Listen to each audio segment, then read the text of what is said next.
there are moments in our lives where we're like, I've heard God has spoken to me. So this is one of the moments where, as I'm running down after him and I stop, and literally the Holy Spirit stops me, and God says, keep this child. Yeah. Even though you and him are not going to be together forever. Keep this child. And Sipo's dad then comes and he's like, what's up? And I'm like, like, you know, I just had a moment. Yeah. And I literally went, I'm keeping the baby. Yeah.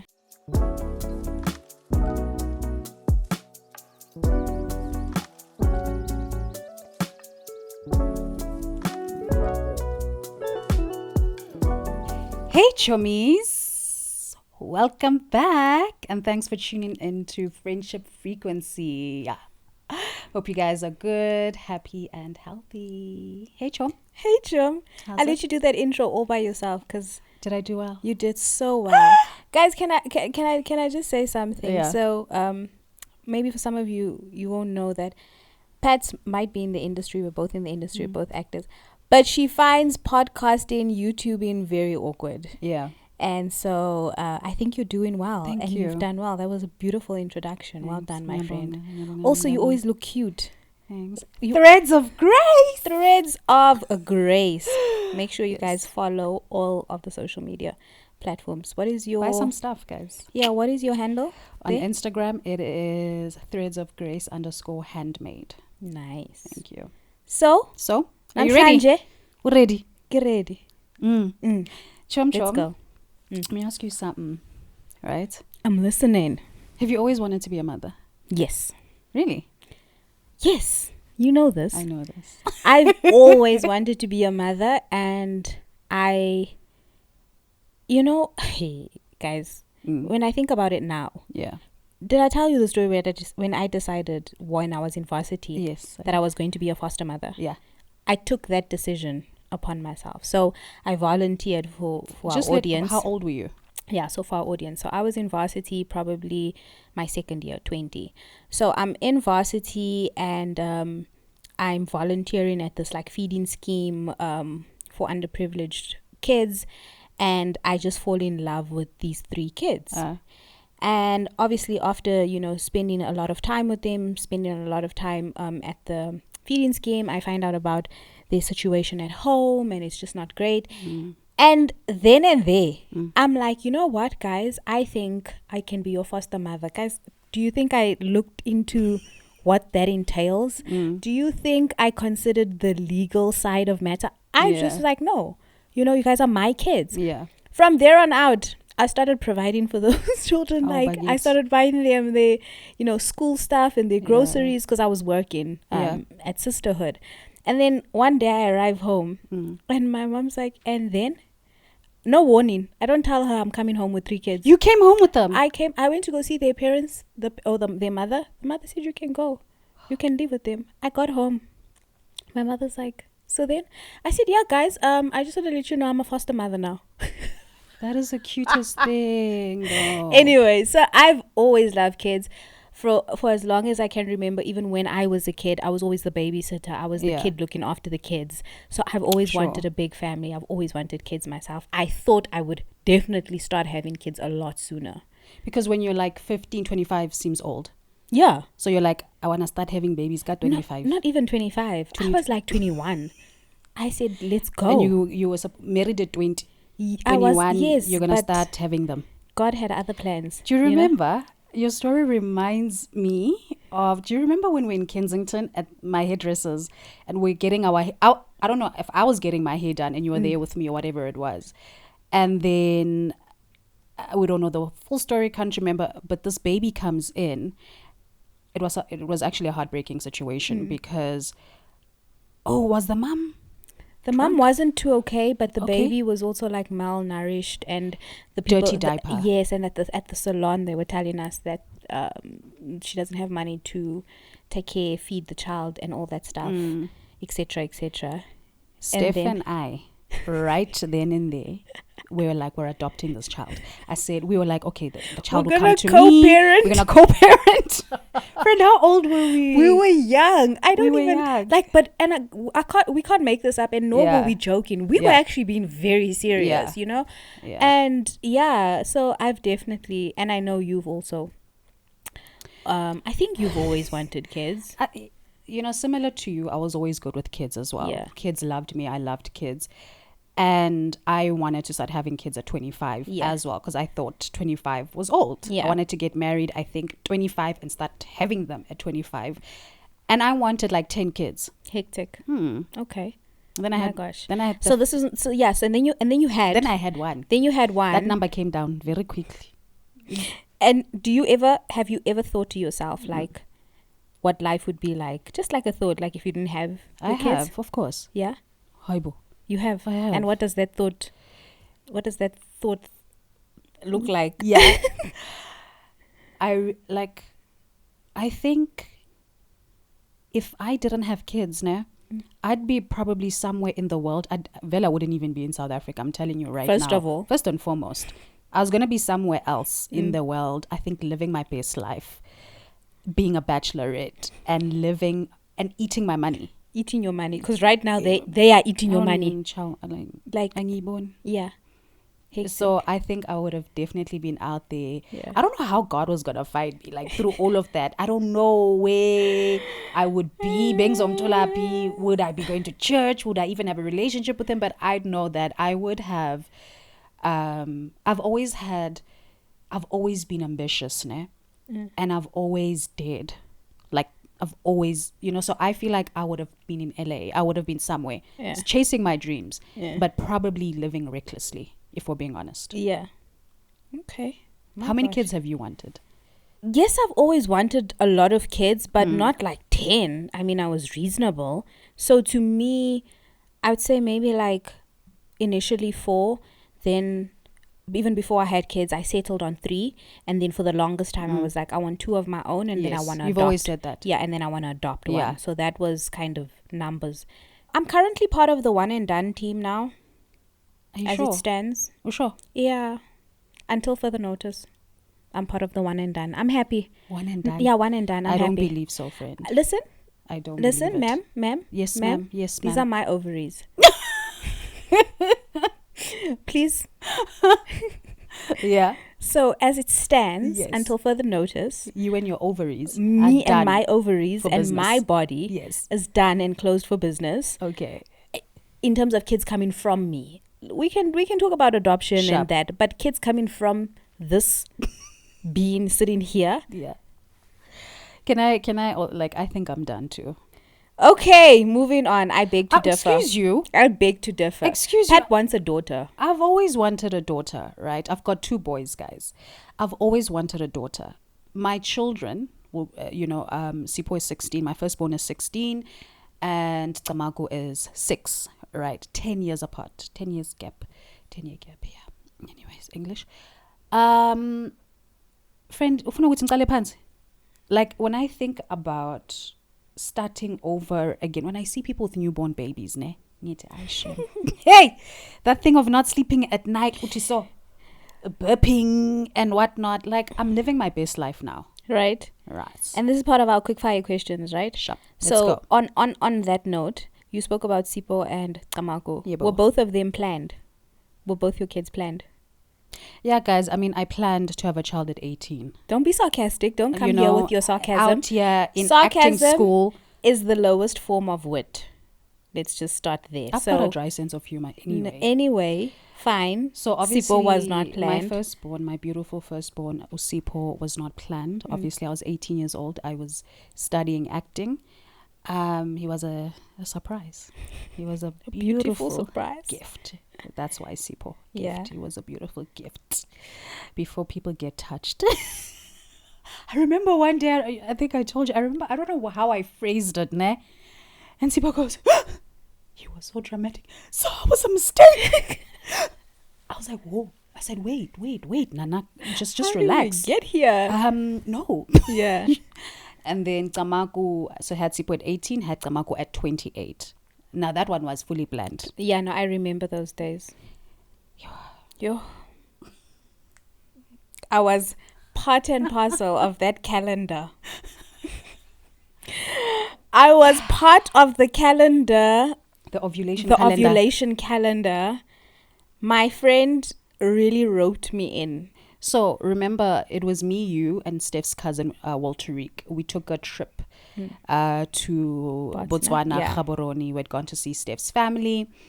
And on the trip, I think when we got there or something, I say, yeah, so Steph, me and Mang Mang are planning on having a baby. We had only been together for 6 months.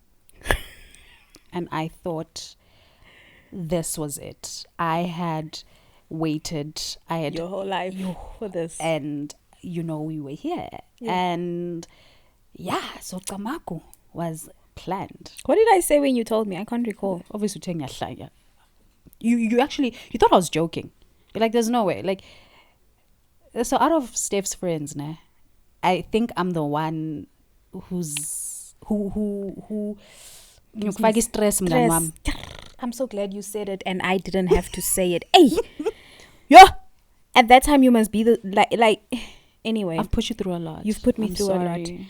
a lot. Tell me a moment or a memory about motherhood that lives rent free in your mind.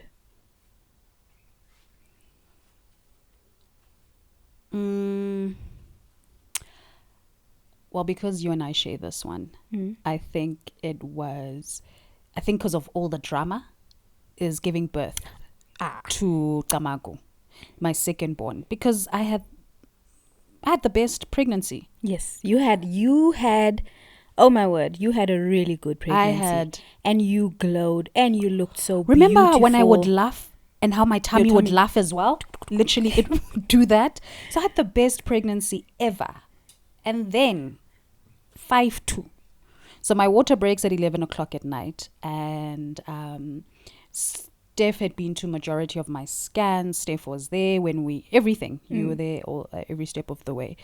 And you already knew you're going to be part of the birthing thing as well, including, my partner then. And my water breaks at 11. I was also overdue, by the way. Yeah. Overdue, and I was huge. So at 11 o'clock, I call Steph up. I'm like, my water's broken. Midnight, my friend arrives at Genesis there. We arrive at the hospital, and already I could tell, but I was quiet. I could tell there was some complications in us, because when my water broke, the color was green. Yeah. But I never also told Kamaku's dad, because he had to drive me. So I was like, no, let me be quiet. And anyways, and for sure, Kamaku was in the wrong position, and he had also pooed in the water. Yeah. So they monitored it for like 12 hours. Now my friend knows, I'm a natural sister. Natural sister. Guys, I didn't have pain medication. No. Breathing through the contractions. They're on that ball. I'm there, busy holding hands. We're doing what do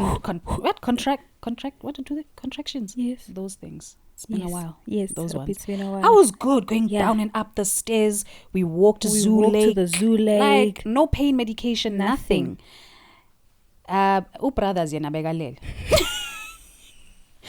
So na birthing partner. So then what happens is that unfortunately my midwife comes in, she checks me, she leaves. Then she's like, she doesn't know how she's about to break the news. She takes a step back in. She says, Mama, you have tried everything. Yeah. You've done so well, but we have to do a C-section. My friend was broken. I tell you guys, she walked out. All I did is turn, and I started bawling. And Steph was just there and holding me. Steph is there, guys. She's speaking to family members. She's calling my aunt, like everyone. Have best friends, guys. Love it. Love you. That's a beautiful moment. Thank you. And then Kamaku came. Anyway, and okay. Yes, girl. I think okay, no, wait, I'll come back to me now. Last one. In the last 3 days, has anything happened between you and my beautiful god kids that she's their godmother? Yeah, that almost pushed you over the edge, and also a moment that made you smile? Sometimes you don't tell abangani bakho yonke into, but anyways, so guys, we were so schools have started and everything. So Obviously, we have to cover our kids before they go out into this world and all of that. So here I am holding hands. It's me, it's Sipho, it's Tamaku, and it's auntie who helps us in Lini, and Siatandaza. And already things had happened. It's rush hour. Already things, I was rattled. So I felt like I wasn't in a good space. Like I could tell, like, no man, I'm not okay to pray right now because I'm raising a teenager. He's 16 again. So already we got into some things. So I was like, whoa. Like I can't come before God like nkwatile. So I said to my baby who's 6 years old, Nana, why don't you pray for us? And the sweetest thing ever, he prays for me. Guthi mami abe nemali, ubhuti wakhe angazi maybe must go well at school, auntie must stay okay and lenient, be protected. And then he forgot to pray for himself. Yeah. So then we said amen, and then as my oldest walks away, I'm like, Nana, we forgot to pray about you. Then I'm like, Sipo, come back. Let's let me quickly pray over Tamaku. Ati is coming.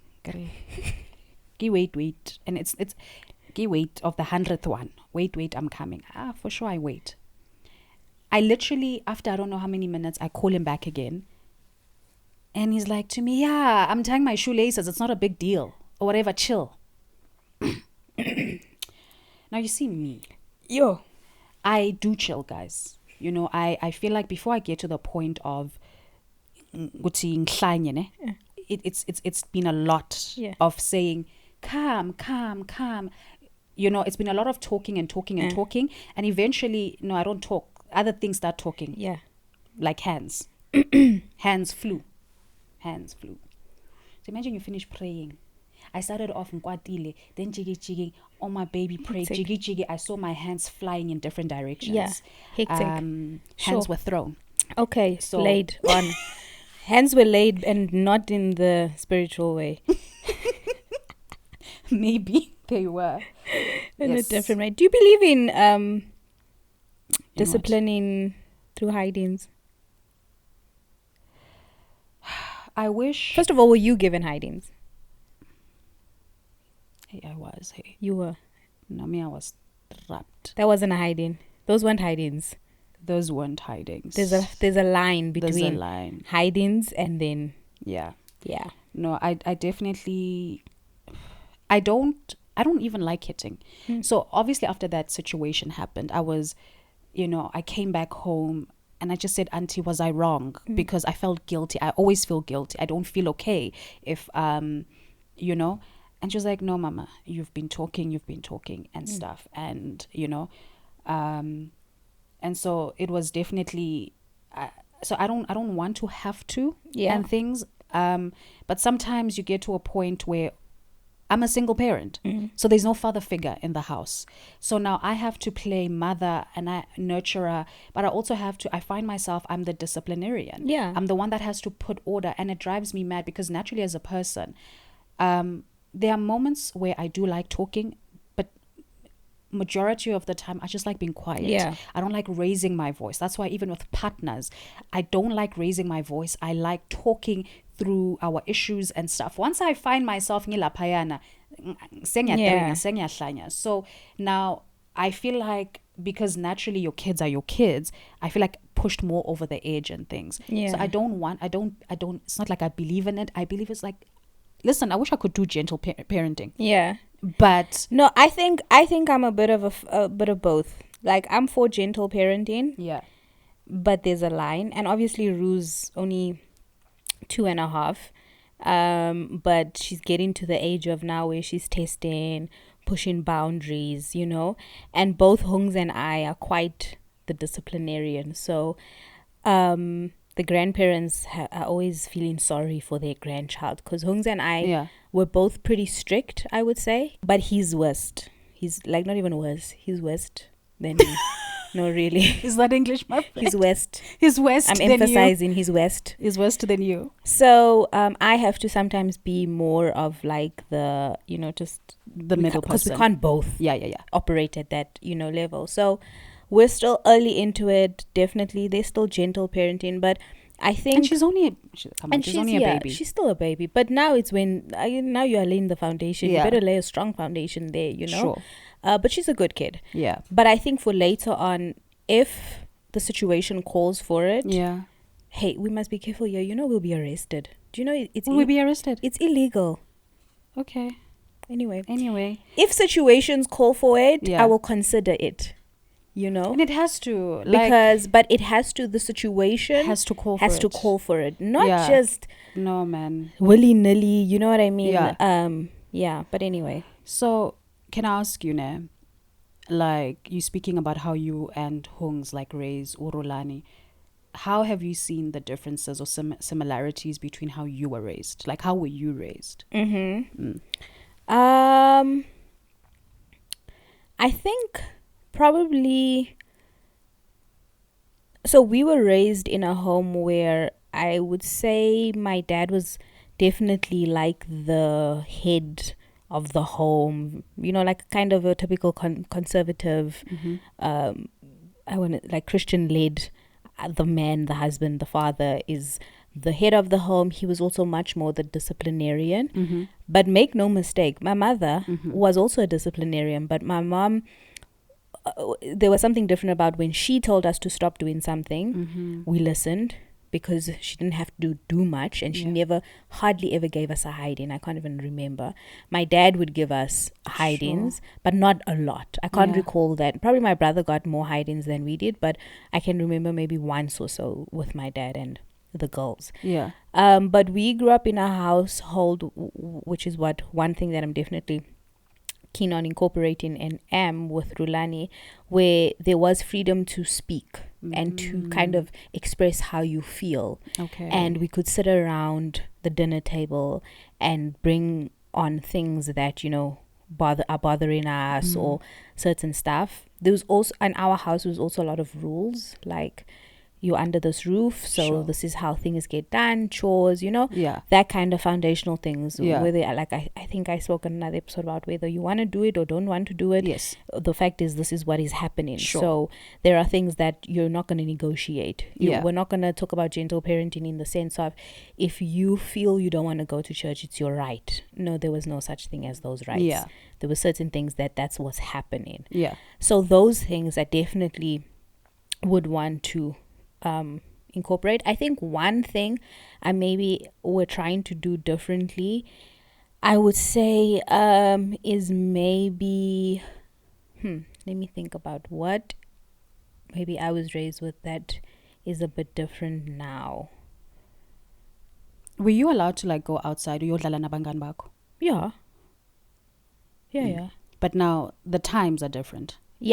Like, the way, like, because I would go from morning, like, normal, like, African kids. We would go out, especially in the 90s and stuff. We were able to go out, and I don't ever recall thinking about ugudla, food and things. We would literally, because they're cleaning the house, you would leave early in the morning, udlale, maybe you come back, but you're out the entire day playing. But we can't do that with our kids. Where?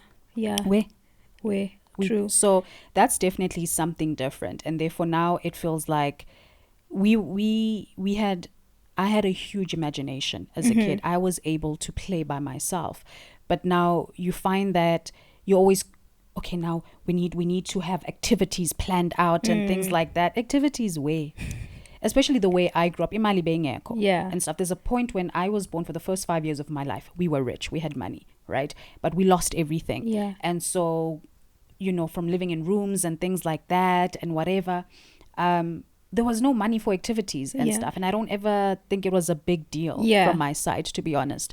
So now with my kids, but I have to say, though, they are so understanding, and they're just like me. They're homebodies. They don't like actually going places. They love being at home, is their safe space. They love doing everything endlessly. And I think maybe I just make a big deal out of nothing. But they really love being at home. Definitely. I mean, I'm sure there's actually, maybe we can't think of what the differences might be, but I also think that there was a lot of things our parents just had to kind of do, and a lot of things that maybe, for example, like financial reasons that our parents couldn't be, like, for example, so much at our cultural or sporting events. I know my dad, because he was in the education, he was a lot more able to sort of come and watch us run or do whatever. But my mom, was in corporate, literally, like, from the morning right up until later on.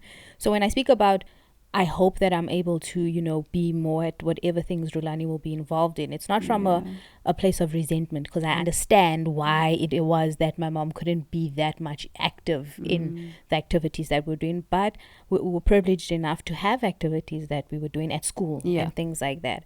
So earlier you mentioned, briefly that you had Sipo not by choice at 18. What was that experience like, being young, being in another country, and more importantly, what were the biggest lessons that you have learned while being a young mother? So what was it like? What was it like? Like, take us back to like the beginning. Like, first of all, 18-year-old you. Yeah. You find out. Yeah. So, oops. So for me, I wasn't, not to say it's a disclaimer or anything, but I wasn't I wasn't a kid that was out there, right, in terms of boys. So hence why I think the oopsie then happened and stuff like that. I literally remember being in the doctor's room when I found out I was pregnant, and literally, like the movies, I saw my life flash before my eyes. I just saw it like a train going like this, because I was in shock. And the first thing that came into my mind was, how am I gonna act? My acting career. Yeah. Because I was studying acting. I was 18 years old, and it was my second year of studying acting, and I was in England and all of these things. And I went through I went through such a hard time going, do I keep or do I not keep? There was such a when I look at it, it was also a spiritual battle, if anything, what I went through between choosing life or do I terminate. And here I am in a performing arts school. Literally, I would have to miss class because I'm hanging in the toilet throwing up, and I'm so sick. Even to the point where I'm standing there on the streets, and I literally, I'm standing in front of a subway waiting for Sipo's dad to come and meet me to discuss, what are we doing? And he had always said to me, I was 18, he was 21. He said to me, whatever you decide, I will stand by you. So when I told him I was pregnant, the first thing he actually said to me was, he held me and said, I'll always be here for you and this baby. A 21-year-old. Better than a lot of grown-ups that I know. Said to me he would always be there for me. And 16 years he's always been there, because I didn't decide to keep Sipo. What happened is, when we went on the 1st of April 2008, when we went for Sipo's first scan to confirm pregnancy, right, we see the scan, blah blah blah blah blah. As I'm running down the stairs, I needed to speak to Sipo's dad about something. Literally, there are moments in our lives where we're like, I've heard God has spoken to me. So this is one of the moments where, as I'm running down after him, and I stop, and literally the Holy Spirit stops me, and God says, keep this child. Even though you and him are not going to be together forever. Keep this child. And Sipo's dad then comes and he's like, what's up? And I'm like, I just had a moment. And I literally went, I'm keeping the baby. And he went, okay. And then that is history. So what I will say is this, is being able to provide again.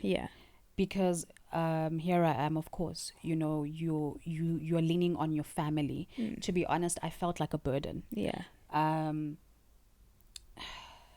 To spare a lot of things and stuff, but it was challenging, because you feel burdened. You're burdening other people. My grandmother says to me, after I've given birth and everything, my grandmother says, bring Petty home. I'm dying. I need to see her before I die. And we thought, seriously. But long story short, I do end up coming back to South Africa with Sipo and everything. And Sipo does, my grandmother does pass away. She waited, and then she ends up passing away. So Sipo's thingy was, God was faithful. Because the type of bond I had with my grandmother, God was like, I'm not going to leave you empty. I know you're not going to handle this death. I'm going to give you something. give you someone, because, and for sure, when you love to speak about peace, I had a supernatural peace when my grandmother passed. I had a distraction in terms of raising Osipo because he was 4 months old, but like I was okay because I knew she was no longer hurting and all of these things, but I got to say goodbye. What Sipo did for me is God showed me God's faithfulness, right? Number 2, Sipo put me on the right track, because I feel like when you ask me the question, where would I have been and things like that, and I would have probably been elsewhere in the world living recklessly. Sipo gave me focus. Sipo anchored me, and that's why I think it saved me from a lot of, yes, I did a lot of other messed up things in my 20s, but he saved me from a lot of other stuff that I could have done. Yeah, that's beautiful, man. And I think we became friends when Sipo was, I want to say 4. Was he 4? Yeah, about 4. And I remember visiting your place, and I loved, remember I told, like, I loved the relationship that you guys had. And I remember we were going somewhere, so we went to go drop food or something like that.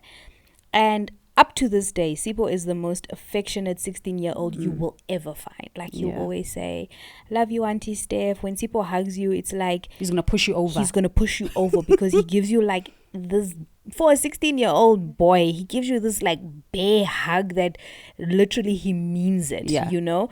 And he's always been like that. Even at school, sorry friend, even at school. He's 16, and I thought it would change because he's in high school, he's in grade 11 now. So I thought when he was starting grade 8 that he would stop being affectionate. Literally, this boy in front of his friends, in the classroom, wherever, on the phone, love you, mommy, mwah. He's always been. And I remember watching the relationship and thinking it was such a beautiful relationship. And I always used to say to you, you're doing so well, you've done so well, you've raised and are raising such a gentleman. Like, Sipo's such a gentleman, and for the longest time we just call him Munchie, because he is like Munchie, like you just want to eat him up. So how has motherhood changed you? Sure. I guess the biggest thing is the magnitude of the responsibility that is given to, and it's huge, parents, guardians, grandmothers, whoever it is, you know, that but for me, that when I sit with myself and I think to myself, Rulani, everything that I do is going to somehow impact her in a positive or negative way. And when I look at her at 2.5, she's such a sponge. She repeats, imitates everything that she sees us do, that she watches on TV. And the magnitude of that responsibility, and the fact that I believe all parents will be held accountable one day for the responsibility that has been given to them. I'm not talking about perfect parenting and not making mistakes and learning as you go. I'm talking about understanding the gravity of the responsibility of this life, because this person is completely dependent on you, completely vulnerable, completely like they need you. And when I sit with that, there's no way that realization can't change you, because now how I operate differently. It's not to say I only live for her, but my decisions always have her in mind. How I move, I'm always thinking about her. What I do, I'm always thinking about how is it going to affect her, from smaller things to bigger decisions. And that will inevitably change you, because it's putting her first, but it's also thinking about the consequences of my choices on her life.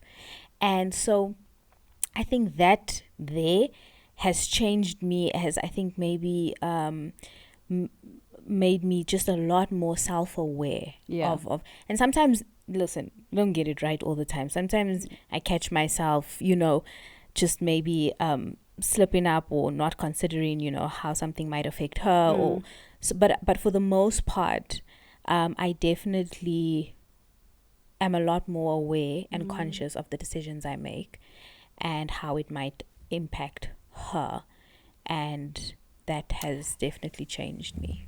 You know, like, because I've said this to you, and I've noticed a growth within you. But for some reason, you know, it's because I'm slow, my friend. You know, sometimes the connection happens a bit later. There's a little bit of short circuiting. Yeah, delayed things. Like, I'm actually realizing now the growth that I've seen in you has actually been in the last 2 years. Yeah. And it's only the light bulb just went off since it's really being a mother. It's since being a mother. Yeah, because we speak about our 20s and making stupid decisions. And I keep saying, my friend, like, ukhulile. I'm grown. And I never put it to the fact that it's motherhood. Yeah. It might not be only, but a massive percentage of it has since becoming a mother. Like, the rewiring of my entire brain and how I process things. And so it's a big change. How you handled things in the past versus, because now I'm like, it makes sense. Why she? Because I'm like I keep saying, had I been through some of the things that you've been through, Mina, we all know where I was going to be, on the streets, right? Having a good time. Yeah. And with you, it's like, wow. Yeah, Chumi. Well done. Gimdala. Can I ask you? You speak about me having a child at 18. Ne? How does it feel having a child, your firstborn, in your 30s? Why do you make it sound? Why do you take it that way? No, because no, don't because take I feel it like you're way. Comparing don't take it anyway, please. Thank you. I don't feel any kind of way. Do you think that's like the perfect time? No, I think it was the perfect time for me. Yes. Like, it wasn't the time I planned it. Sure. But it's definitely the time that I'm glad I had her at. Yeah. Maybe for someone else, they'd be very happy that they had their kids in their 20s. Yeah. Because now their 30s are a different type of way. So I think to each person, it's differently in God's timing. Yeah. But I think it's been the perfect time for me, 100%. I think so too. All right. That's the end of today. Is that the end? Yes. We've been talking. Have we? Oh, Mo. Look at Mo. Mo's like, we've been talking. Do you see why we've got a podcast? Because we like to talk. Anyways. Thank you, Chommies, for tuning in to Friendship Frequency. Please don't forget to like, share, subscribe to the Ndlovus Uncut, right? And we'll see you next week for another episode of Friendship Frequency. Bye.